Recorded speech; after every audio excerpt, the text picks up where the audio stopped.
नमस्कार विद्यार्थी मित्रांनो, तुम्हा सर्वांचं मिस्टर प्रोफेसर या यूट्यूब प्लॅटफॉर्मवर मी स्वागत करतो. आपला हा नियर अबाउट 24 एक्झाम 24वा व्हिडिओ लेक्चर आणि कायनेटिक थिअरी बेसिस ऑफ रेडिएशनवर आपण प्रिव्हियस क्वेश्चन्स सॉल्व्ह करता बरेच दिवसापासून. ठीक आहे, बघा जवळजवळ हा 24वा क्वेश्चन. नियर अबाउट आपण 50 questions already we have discuss from this chapter. 50 near about. Okay, आणखी काही मला म्हणजे 4 ते 5 हो म्हणजे 2-4 व्हिडिओज मी या चॅप्टरवर बनवण्याचा प्रयत्न करणारच 100%. ओके, म्हणजे आणखी काही क्वेश्चन्स रिमेनिंग्स आहे. म्हणजे आपण मॅक्सिमम अमाऊंट ऑफ क्वेश्चन्स आपण सॉल्व करण्याचा प्रयत्न करत असतो. ठीक आहे, बघा the first numerical is depend on the concept behind the first numerical is root mean square velocity आणि सेकंड जो काही न्यूमरिकल आहे तो आयडियल गॅस या कन्सेप्टवर तो क्वेश्चन सॉल्व होतो. थेरॉटिकल क्वेश्चन आहे परंतु विचार करावा लागतो एक सगळ्या गोष्टीचा. Clear. So we are moving to the solution for the first numerical, very first numerical. Okay, बघा to what temperature म्हणजे आपल्याला टेम्परेचर उरलं should the hydrogen at 327 degrees Celsius be cooled at constant pressure so that root mean square velocity of its molecules becomes half of its previous value. एकदम simple आहे. बघा एक हा समजा hydrogen gas आहे. ठीक आहे, ज्या हायड्रोजन गॅसचं समजा एक कंटेनर आहे, समजा कंटेनरमध्ये समजा हायड्रोजन गॅस मॉलिक्युल्स आहे.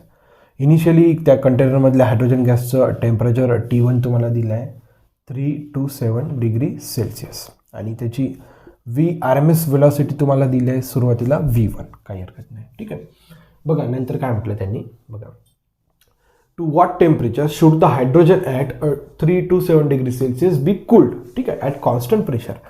प्रेशर कॉन्स्टंट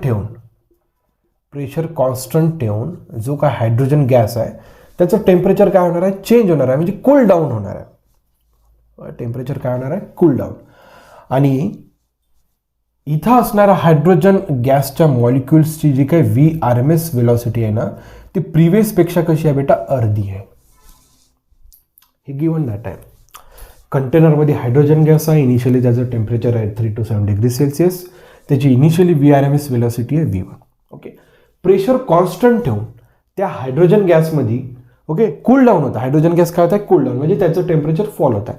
मग त्याचं टेम्परेचर फॉल झालेलं टेम्परेचर किती आहे. ओके, मग आणि पुन्हा एक कंडिशन दिली की RMS velocity of the hydrogen is the half of the previous one.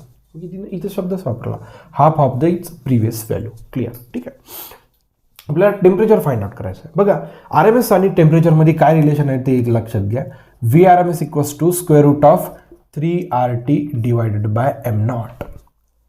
Okay, arbitrary constant, R is universal gas constant, T is temperature, molar mass of that given gas molecules. Clear. बघा RMS आणि टेम्परेचरमध्ये relation आहे. आपल्याला दोनच physical quantity दिला आहे, RMS आणि temperature. ठीक आहे, बाकी बघा बाकी सगळं हायड्रोजन गॅस आहे त्याच्यामुळे मॉलिक्युलर मास सेम, 3 आणि R कसं constant. Therefore VRMS is directly proportional to मी टेम्परेचर लिहू शकतो, काही हरकत नाही. आपल्याला फाइंड आउट करायचं temperature. Therefore taking square on both side, therefore VRMS square is directly proportional to, बघा याला VRMS म्हणतो, याला VRMS प्राईम म्हणतो, चेंज. क्लिअर. ठीक आहे, बघ याच्यावरून आपण लिहू शकतो की टेम्परेचर इज इक्वल्स टू VRMSचा स्क्वेअर लिहू शकतो. ओके, प्रपोर्शनॅलिटी कॉन्स्टंट येतो, तो कॉन्स्टंट लिहिला नाही लिहिला लिहूनच टाकू आपण. इक्वेलिटी आणि सोबत कॉन्स्टंट के. हा इक्वेशन आपण दोन्ही कंडिशनसाठी वापरायचा आहे. बघा पहिल्या कंडिशनसाठी वापरू आपण T1 इज इक्वल्स टू के. पहिल्या कंडिशनसाठी VRMS किती आहे, V1, म्हणजे V1चा square. Make it equation first. Second कंडिशनसाठी वापरू आपण T2 equals to constant K, VRMS prime किती आहे, V1/2 त्याचा होल स्क्वेअर. Equation number 2. आपल्याला पाहिजे T2, therefore equation 2 divided by equation 1. Left hand साईडला T2, इकडे लेफ्ट हँड साईडला T1, इकडं K V1/2 त्याचा होल स्क्वेअर, इकडं K आणि V1चा स्क्वेअर. ठीक आहे, काही हरकत नाही, सॉल्व करा. K get cancel. बघा V1 स्क्वेअर डिवायडेड बाय 2चा स्क्वेअर किती होते, 4 आणि V1चा स्क्वेअर म्हणजे V1 square get cancel. What remains 1/4 T2/T1. काही हरकत नाही. ठीक आहे, आता T1 तिकडे शिफ्ट करा, आपल्याला पाहिजे T2, देअरफॉर 1/4 टाइम्स T1 किती आहे, 327 डिग्री सेल्सिअस. बरोबर आहे ना.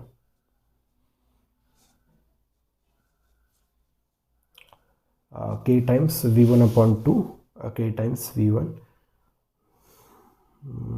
बरोबर आहे. V1² त्याचं झालं 4. चला काही हरकत नाही. हां काही हरकत नाही. बघा आता डिग्री सेल्सिअसमध्ये आहे 327 273 केल्विनमध्ये करू आपण. 7 आणि 3 10 चला 1 8 आणि 2 10 चला 1 6. ठीक आहे 600/4. ठीक आहे म्हणजे काहीच प्रॉब्लेम नाही. 600/4 बघा कितीचा भाग जाते. बघा 2चा भाग जातो. 300/2 2चा भाग गेला. 300/2 म्हणजे 150 केल्विनमध्ये. आन्सर कशामध्ये यायला पाहिजे केल्विनमध्ये, कारण की आपण टेम्परेचर केल्विनमध्ये चेंज केलं. परंतु तुम्ही जर ऑप्शन्स बघितले तर डिग्री सेल्सिअसमध्ये काही हरकत नाही. बघा एकदम सिम्पल आहे. T2 = किती यायला आपल्याला 150 केल्विन. ओके बघा आपण डिग्री सेल्सिअस टू केल्विनमध्ये जात असताना आपण 273 ॲड करतो.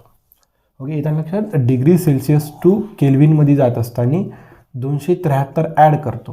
ओके परंतु केल्विन टू डिग्री सेल्सिअसमध्ये जात असताना 273 मायनस करतो, हे लक्षात ठेवायचं.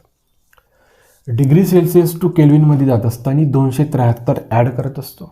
उलट प्रोसिजरमध्ये ओके रिव्हर्समध्ये मायनस करतो. म्हणजे 150 - 273. ठीक आहे म्हणजे हे जवळजवळ 123 यायला पाहिजे. ऑप्शन आहे का -123. बरोबर आहे -123 degree Celsius. This is your T2. Okay minus यायला पाहिजे. 150 आहे. 150पेक्षा मोठी मोठी क्वांटिटी 273 आहे.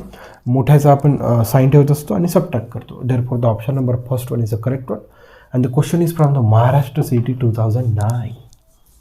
म्हणजे लक्षात म्हणजे काय म्हणू शकतो क्वेश्चन एक विचारपूर्वक सॉल्व करावं लागतं. थोडा अल्जेब्रा आहे म्हणजे सोपा आहे, परंतु काय आहे ना की चुकण्याचे चान्सेस आहेच. ओके बघा अशा पद्धतीने जर तुम्ही क्वेश्चन सॉल्व करण्याचा प्रयत्न केला तर नक्कीच तुमचा पहिला क्वेश्चन इझिली सॉल्व होऊ शकतो. इथं लक्षात. Okay the concept is RMS velocity of gas molecules. मग त्याच्यात काय कॉन्स्टंट आहे, RMS वेलॉसिटी टेम्परेचरची कशी रिलेटेड आहे, तो एक फॉर्म्युला आपण तयार केला. त्यानंतर दोन्ही फॉर्म्युले आपण दोन्ही कंडिशनसाठी यूज करून त्या दोघांचा रेशो फाइंड आउट केला. क्लिअर. बघा तुम्ही पॉज करून नोट डाऊन करा. चला त्यानंतर बघा सेकंड थेरॉटिकल क्वेश्चन आहे, तो म्हणजे इझिली सॉल्व होऊ शकतो.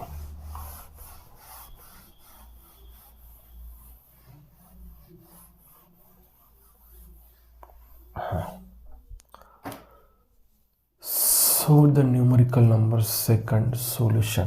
बघा what is an ideal gas. बघा the question is from Maharashtra CET 2008. Option बघायचंच नाही. what is an ideal gas. आपण kinetic theory of gases and radiation मध्ये आयडियल गॅस म्हणजे काय शिकलो की असा गॅस जो काही लॉज फॉलो करतो. जसं की पहिला लॉ बॉइल्स लॉ.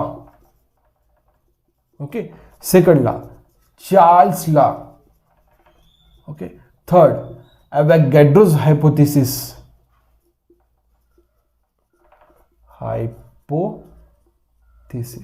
ठीक आहे मग इथे at constant temperature at constant pressure Avogadro's hypothesis. ठीक आहे मग हे सगळे लॉ आपण एकत्र करून एक इक्वेशन ऑफ स्टेट फॉर्म केला. PV = nRT.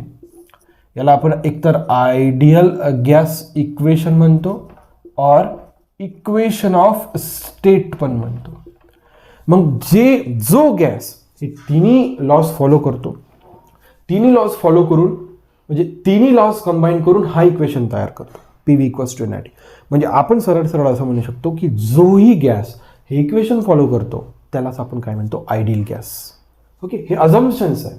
ओके अझम्पशन्स हे तिन्ही अझम्पशन्स जर फॉलो करत असेल त्याला आयडियल गॅस म्हणू शकतो. ओके बघा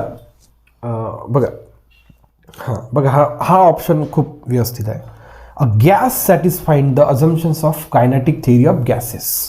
Kinetic theory of gases. हे assumptions. Boyle's law, Charles law, Avogadro's law. ठीक आहे. Therefore the option number first one is the correct one. बघा पहिला तिसरा आणि चौथा का बरं चुकीचा आहे. One that consist of molecules असं थोडी आहे. गॅस आहे म्हणजे त्याच्याकडे मॉलिक्युल्स राहते. चुकीचा ऑप्शन आहे. ठीक आहे. अ गॅस हॅव्हिंग मॅक्सवेलियन कुठंच नाही. आपण कायनेटिक थिअरी ऑफ गॅसेसमध्ये मॅक्सवेलियनचं कुठंच आपण घेतलंच नाही. लक्षात. Gas consisting of massless particles असं पण नाही. येत्या लक्षात. ओके ओके फक्त एका अझम्पशन्सनं होत नाही. ओके हे खूप महत्त्वाचं आहे. आयडियल गॅस इक्वेशन जो काही गॅस एखादा फॉलो करतो किंवा सरळ बॉईल्स, चार्ल्स आणि ॲव्होगाड्रोस या तिन्ही लॉपासून तो आयडियल गॅस इक्वेशन किंवा इक्वेशन ऑफ स्टेट तयार झाला. तो खूप महत्त्वाचा कॉन्सेप्ट आहे. क्लिअर? अशा पद्धतीने जर तुम्ही केलं तर येणार आहे आपण नेक्स्ट लेक्चरमध्ये 2-4 व्हिडिओ लेक्चर या आपण चॅप्टरवर बनवणारच आहोत. आपल्या उपक्रम आवडत चालला असेल तर नक्कीच लाईक, शेअर, सबस्क्राईब करायला विसरू नका. So thank you for watching. See in the next video.